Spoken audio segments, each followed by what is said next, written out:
बिहार विधानसभा चुनाव के नतीजे एक बार फिर साबित करते हैं कि राजनीति में सिर्फ वादों का अंबार नहीं बल्कि जमीन पर हुई डिलीवरी ही निर्णायक बनती है।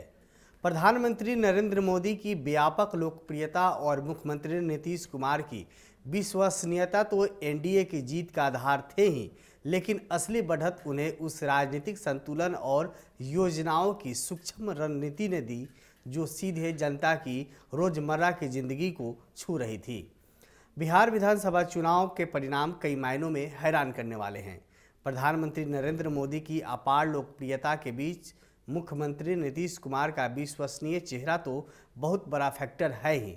इसके साथ ही भाजपा के चाणक्य कहे जाने वाले गृह मंत्री अमित शाह की रणनीति ने बिहार में एनडीए की प्रचंड जीत की कहानी की पटकथा तैयार कर दी थी।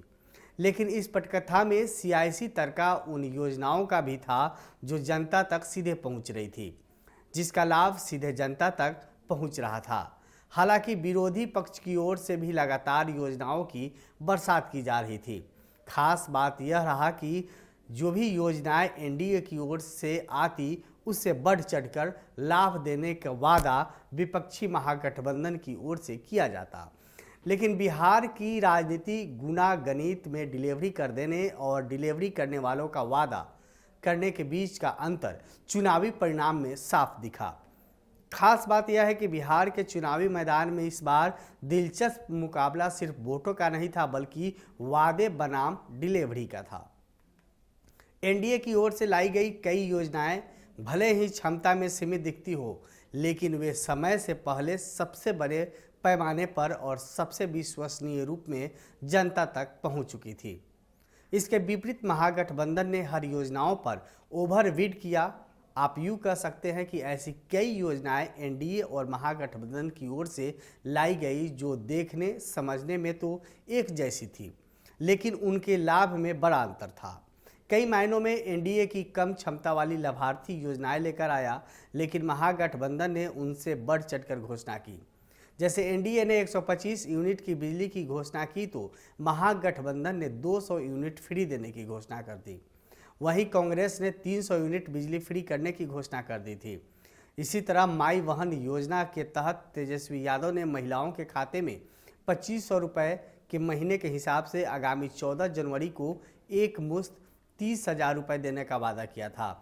लेकिन इसके पहले ही एनडीए की ओर से महिला स्वरोजगार योजना के तहत 10,000 रुपये जीविका दीदियों के खाते में भेज दिए गए।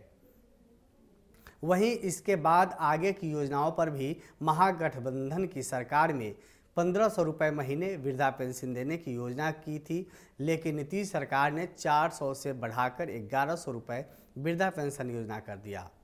यही नहीं, उन्होंने इसकी डिलीवरी भी पिछले 3 महीने से करनी शुरू कर दी थी।